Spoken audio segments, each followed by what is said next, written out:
nhờ dấu gió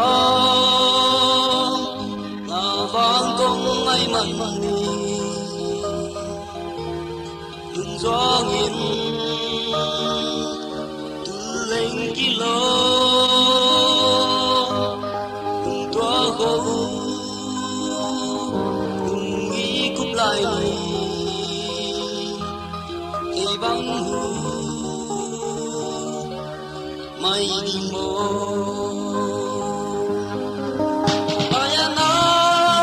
sa nghe đi bằng nghi khen tin rồi khen lâu xin cứ lê ly các luân khi đại bằng theo nàng các xe ngã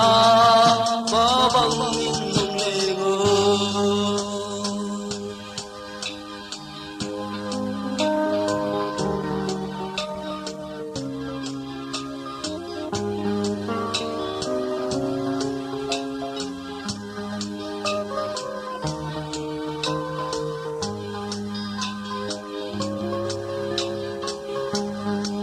tung đâm em nhìn dấu cây đình người trao lên ai nuôi lại xứng đáng em lâu ý khôn lại đi còn bóng thác luôn lên tình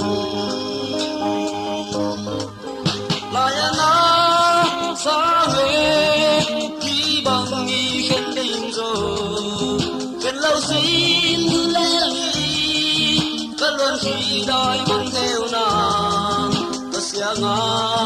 có bằng nghìn đồng lệ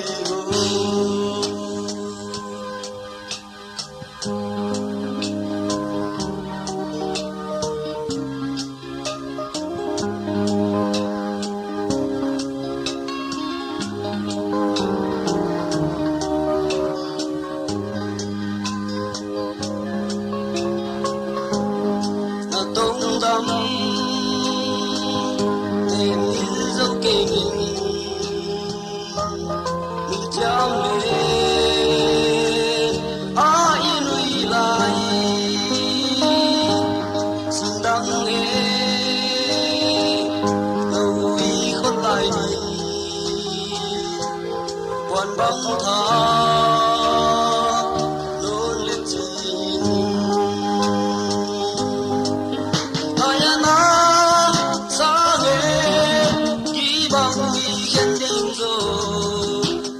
xin cứ lẽ ly các luân khi đại bằng theo nàng các xe ngã có bằng nghìn lông lê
khi đòi bằng theo nàng ta sẽ ngã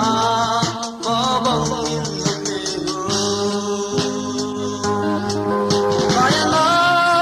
sa nghe đi bằng nghi khen tình rồi khen lâu xin cứ lẽ ly các luân khi đòi bằng theo nàng ta sẽ ngã